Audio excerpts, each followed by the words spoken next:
अलकादेश. जय गुरु गोरखनाथ.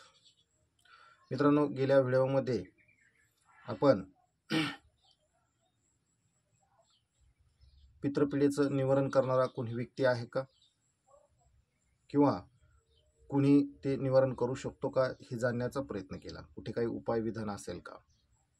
ह्या व्हिडिओच्या माध्यमानं आपण हे जाणून घेणार आहोत की आपल्या चुका अपराधामुळे पितृ आपल्यावरती कशी नाराज होतात. कारण सांगण्यापेक्षा मी डायरेक्टच विषय सांगून टाकतो, म्हणजे तुमच्यासाठी सहज आणि सोपं होईल. तर मित्रांनो, असे अनेक कारणं आहेत का ज्या कारणामुळं आपले पितृ आपल्यावरतीच नाराज होऊ शकतात, पीडित होऊ शकतात आणि आपल्यालाच ते त्रास देऊ शकतात. तर महत्त्वाचं म्हणजे पितृ दैवत मृत्यूनंतर एक विशिष्ट वयानंतर जो व्यक्ती मरण पावतो तो त्याच व्यक्तीला आपण पितृपक्षामध्ये गणलं जातं.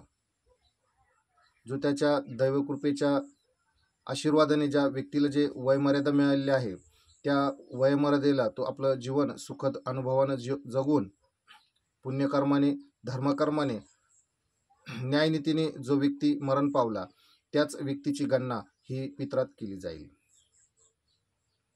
म्हणजे पित्र म्हणजे कोण हे तुम्हाला आज मी पूर्णपणे समजून सांगण्याचा प्रयत्न करत आहे.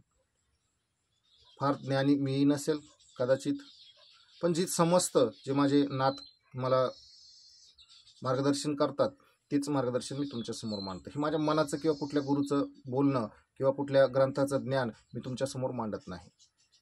मला त्याची ती अनुमती पण देत नाहीत. ते जे सांगतात तेच मला करावं लागतं. मी सर्व नवनाथांचे आभार मानतो, त्यांना नमनवंदन करतो. तर विषयाला सुरुवात करूया. तर अशा काय चुका आहेत का ज्या चुकामुळे आपले पितृ आपल्यावरती नाराज असतात. तर मित्रांनो, आपण आपल्या दिवसाच्या दिनचर्येमध्ये व्यस्त आहोत. आपण आपापले कामे निपटत असतो. आपण ज्या सुखासमाधानात ज्या ऐशोआरामात आपलं जीवन व्यतीत करतो ते जीवन जगत असताना आपल्याला कुठल्याही देवधर्माची कुठल्याही मयत व्यक्तीची पूजा सेवा किंवा त्यांच्या नावानं कुठलाही दानधर्म पुण्यकर्म ही गरज वाटत नाही. आणि मग तो विषय तसाच मागं राहून जातो. आपण आपला पिता असेल माता असेल जोही कोणी रक्तमासाचा व्यक्ती आहे का जो मयत झाला त्याची आठवण मात्र काढत असतो, पण त्या अर्थ आपण काय करावं हे मात्र कोणीही करत नाही, जाणून घेत नाहीत. आणि मग त्यांना ना कोणी भोग देतो, ना त्यांना कोणी कोणता नैवेद्य ठेवतो, ना कोणती त्यांची पूजा करतो, ना काही नाही. मेला म्हणजे तो गेला, स्वर्गात गेला असेल, इकडे गेला असेल, तिकडे गेला असेल, वैकुंठाला गेला असेल, कैलासाला गेला असेल, ह्या शब्दात आपण त्यांचं वर्णन करत असतो, त्यांची महिमा गात असतो आणि तो विषय सोडून देतो. ज्यावेळेस आपल्याला अडचणी येतात त्यावेळेस मात्र आपण पक्षी निवारण पितृपीडा बाधा निवारण हा उपाय शोधत असतो. गुरु महाराजांच्या भक्तांच्या गाद्यावरती ठिकाणावरती फेऱ्या लावत असतो. काहींना समाधान सापडते, काहींना मात्र सापडतच नाही.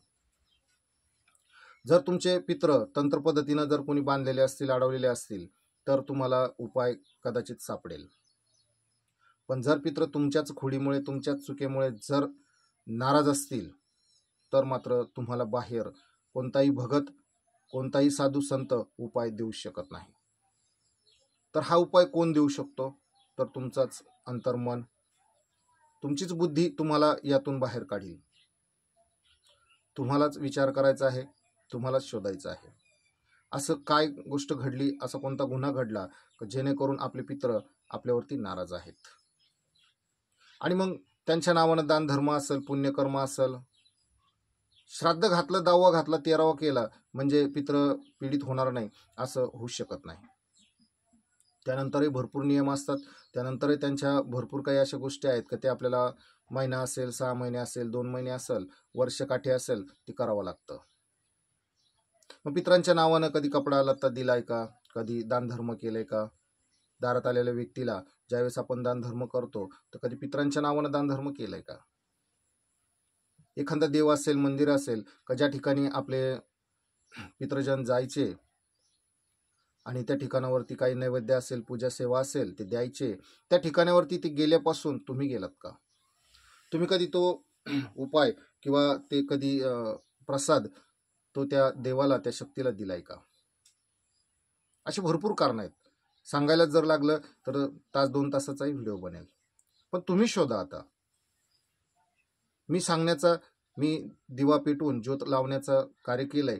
आता ती ज्योत किती प्रकाशित करायची, किती वाढवायची हे कार्य तुम्ही करा. तुम्ही तुमच्या जीवनातील घडामोडी, अडचणी शोधा, उत्तरही तुम्हाला सापडेल आणि नक्कीच सापडेल. ज्या दिवशी सापडेल त्या दिवशी कमेंट करून मलाही कळवा. हा व्हिडिओ तुमच्यासाठी नक्कीच काही ना काही कारगर राहील. तुमच्या जीवनात काही ना काही उमेद 100% जागवण्याचा कार्य करेल. जय गुरु गोरखनाथ. अलग आदेश.